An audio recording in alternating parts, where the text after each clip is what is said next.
when people call out a motto of trusting in a higher power, or specifically in God, the connotation may or may not be really religious.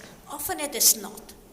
There is that well-known motto, Gott mit uns, God is with us, that was used by the Nazis as a war cry when horrible things were happening. And that cry can be traced back, at least in that culture, to the German order of the Teutonic Knights of the 12th century, who rallied crusaders with that slogan that they would place trust in God. They cried out in Latin, Deus vult, that is, God wills it, whatever they were doing. We now realize that that was a white supremacist cry, but it was likely effective as a slogan for the Crusaders. But then the people they were attacking in the Holy Land, broadly defined because they also attacked Istanbul and other places in Turkey, those people also believed in a single God. And they may have used a similar slogan.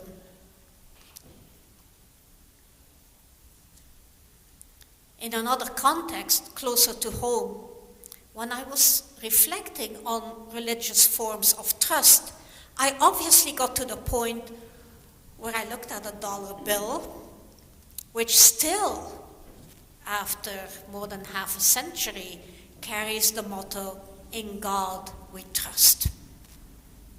And elsewhere in the Pledge of Allegiance, I can read the fairly recent addition also of the words, under God. Both of these mottos were additions that were made in the 1950s. Prior to 1956, currency bills carried the motto, E pluribus unum, which means, if you know your Latin, at least a little bit, it means out of many, one. Now, this can be interpreted in different ways. I'm not really saying that should go back, essentially. That needs to be contextualized, maybe. But there is, let's remember, there is no reference to trusting God in the Constitution. The historical meaning, the historical reasoning behind these slogans on the bill and in the Pledge of Allegiance, which have been challenged legally, but they're still there. The reasoning relates to the politics of the 1950s, when communism constituted a big fear in this country. The so-called communist countries that were constituting the Soviet Union and its satellites were described by American politicians as both communist and atheist. But neither of these two were correct. The countries described themselves as socialist. They had communist parties, but they were socialist countries. And while their central governments opposed the church, at least half of the people in the countries were religious. There were no data collected on this during that period, so we do not have a truly accurate percentage.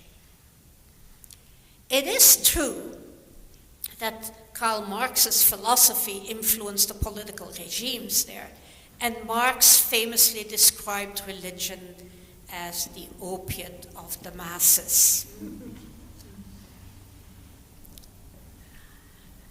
Regardless of the foundations of the motto, in God we trust, it is pretty clear, if you read the papers, that the dollar fluctuates on the basis of very mundane, worldly considerations, such as the relative prices of goods that are traded by countries and the expectations of the people in those countries. Right now, the value of the dollar is declining relative to other currencies, because of a couple of things. There are lowered expectations and confidence in the US economy. And counterbalancing this, perhaps, there's the decline in the relative price of US goods and services on world markets, partly because of the imposition of tariffs. So all of these things work together and against one another. A lower valued dollar makes things in the US less expensive to buyers in other countries. So that's the reality. But turning more seriously to trust in religious beliefs, there appears to be a couple of factors that are leading to trust. Trust in a religious sense might be part of scriptures that through repetitive use and recitation become trusted as the word of, or at least inspired by a higher power.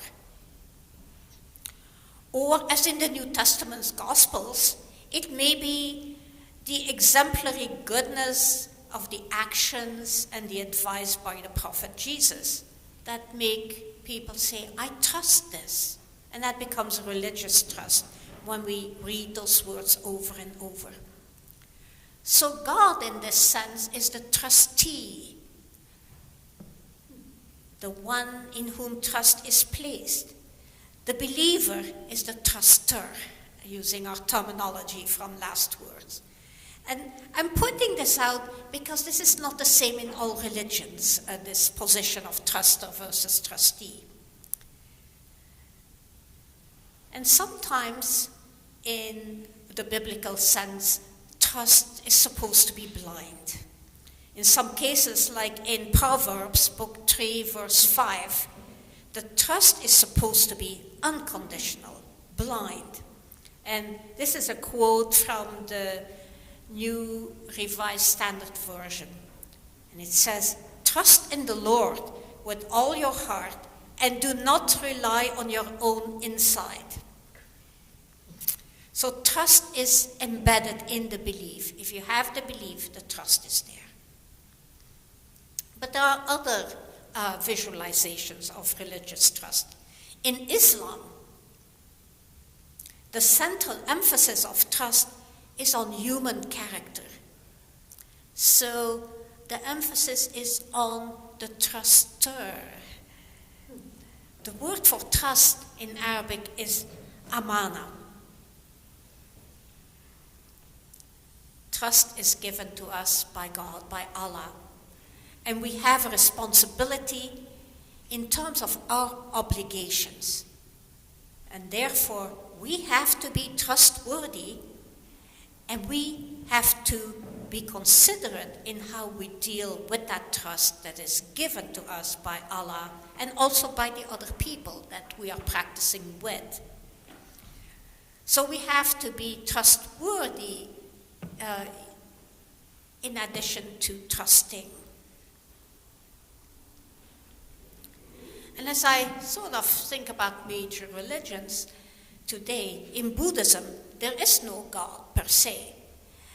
And the trust that we have is cultivated in our own minds or our own hearts, we could say, our own bodies. Body, mind, and heart is kind of the same in that belief system.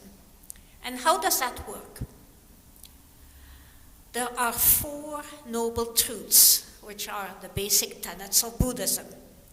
And they turn into 4 vows that Buddhists make. They recite them every day at least once.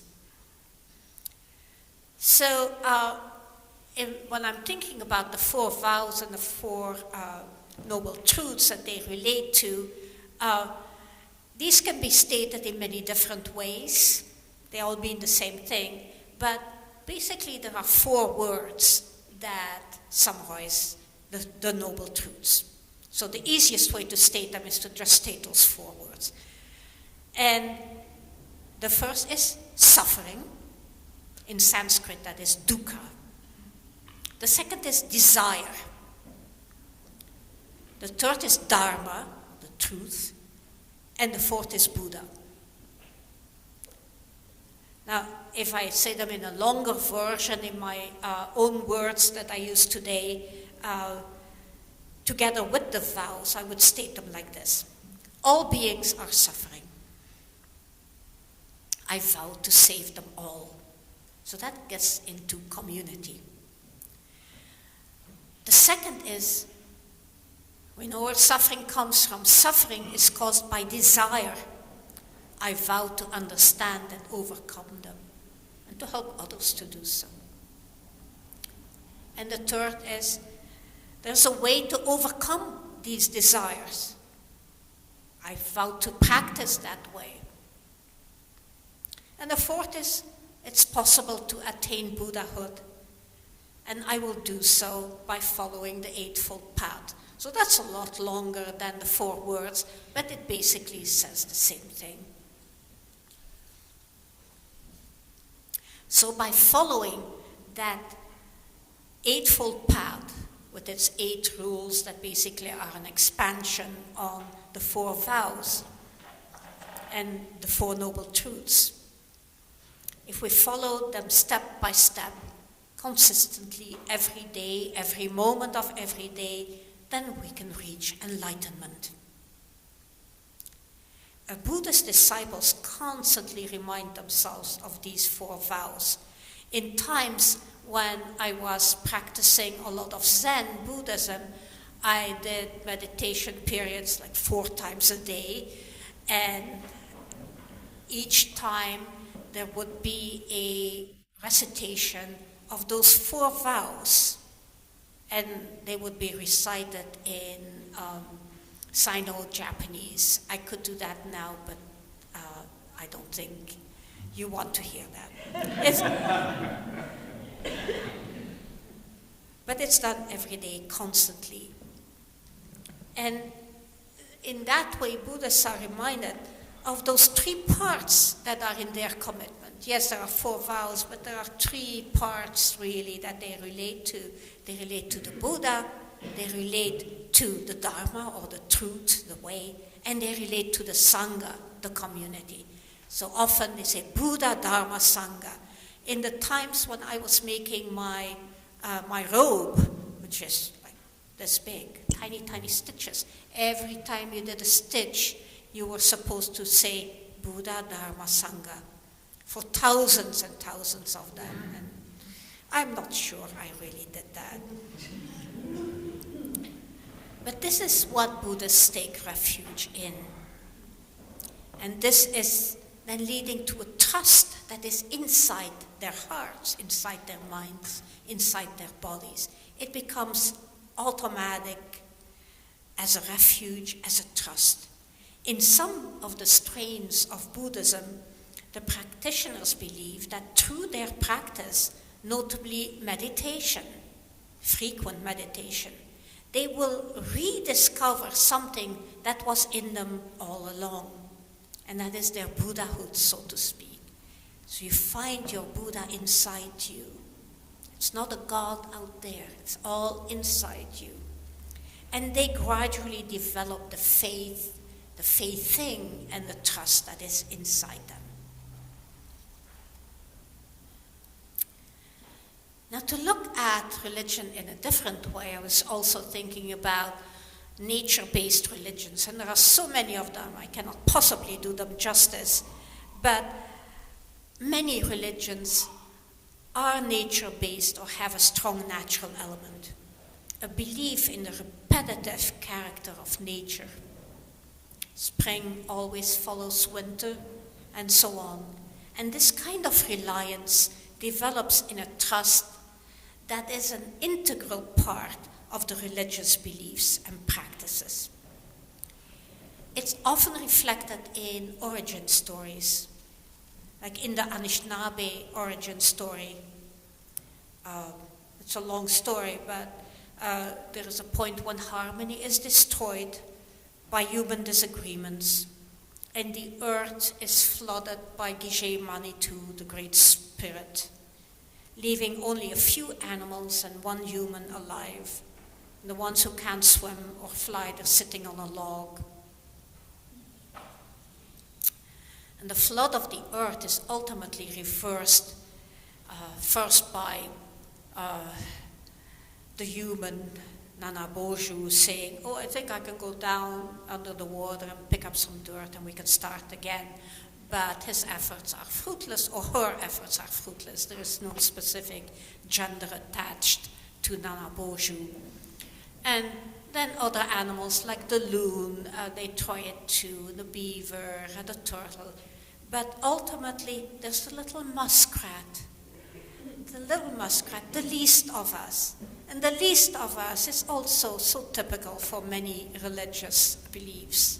The least of us goes down, dives to the bottom, and brings up a little clump of precious earth so the cycle of life can begin again.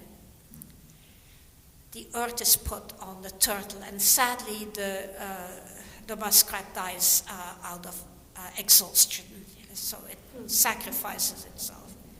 And the turtle is also sacrificing itself because the turtle carries that little amount of dirt on its back, and thanks to the winds, it becomes larger and larger, and all of that supported by the turtle and making Turtle Island, which is really the continent. And this story of the animals and the human, Nana Boju, all working together, shows the importance of cooperation, commitment, and trust among the different living species. It's a story also of the interdependence of all living and non-living things. We would say non-living things, but in Native American religions, typically water, rocks, they're all alive, trees, they're not non-living things. They have personhood. So we can talk about the river and the water with the pronoun of she. She is flooding us today. What can we do to appease her?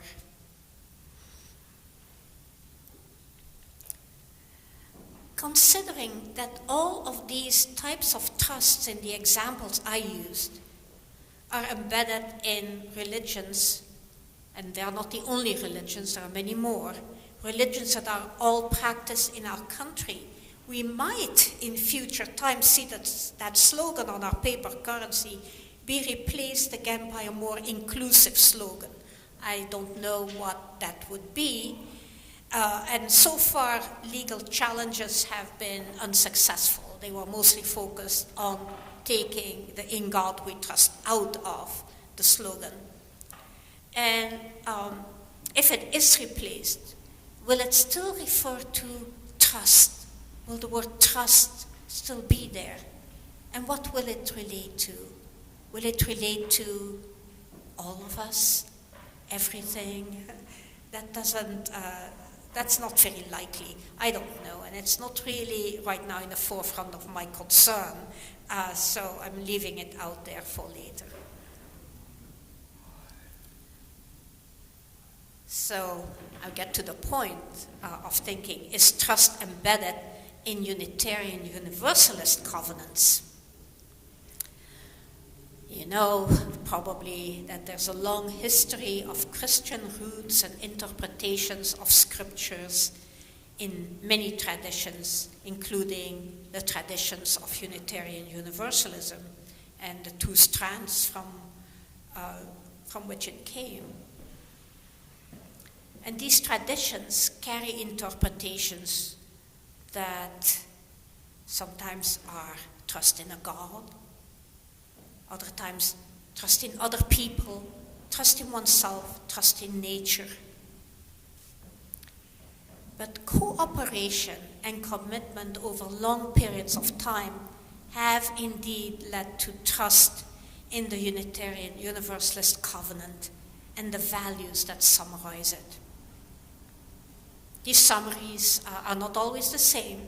They can be stated in a few words or in a few sentences, but they get to the same essence, the same essential values. And the 6 covenantal values that summarize what Unitarian Universalists hold dear are centered on love. That love has trust embedded in it. Maybe that love is trust. Without love, we would not be able to see interdependence as a value. We would not be comfortable with equality. And we would not see generosity as important, one of our 6 values. We would not be able to recognize the importance of transformation and the need to cooperate to build a better, beloved society in which all are better off. And that trust, that hybrid of sentiments that includes honesty, integrity, commitment, consistency, reliability, generosity, and more. That trust, as we call it, is indeed embedded in the summary of our UU values. So we can say, yes, there is trust in the room. But it's a trust that is not blind. It is tempered, it is contextualized, it is related to the times that we live in. It is a covenantal trust. And the more we engage our values in our daily lives, the more we will be adding to this embedded trust, and the more we will be willing to cooperate, to build those better communities in our congregations, our families, and in the world around us. Yes, may there be trust in the room, and may it remain so. Amen, and blessed be.